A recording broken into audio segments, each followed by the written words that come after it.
So we're going to look at her whole abdomen when we're doing her ultrasound, but we're going to pay specific attention to her adrenal glands. The adrenal glands live right next to the kidneys. So that's one end of it right there. So that's the back end of it, or the caudal pole.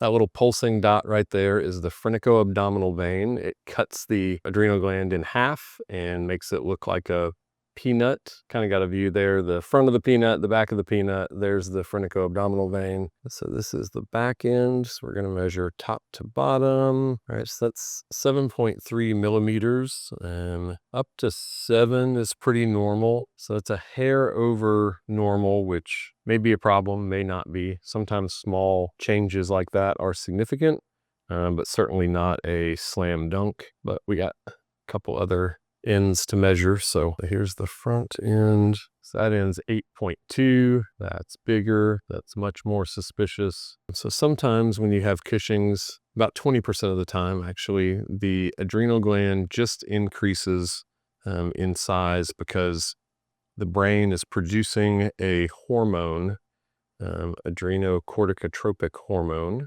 that is telling the body, the adrenal glands specifically, you should produce more cortisol. And so in those cases, both adrenal glands get big. And about 20%, or sorry, that's 80% of cases. In 20% of cases, there is a tumor that is on the adrenal gland that is producing cortisol independent of what the brain is telling it to do. So I'll be very interested to see what the other side shows. So that blood flow is the vena cava, and then we can just see the adrenal glands starting to creep in there. It's hard because both of those two vessels are going to kind of get in the way while trying to evaluate it. So we often don't get as pretty of views of the right as we do of the left, but this one's pretty big.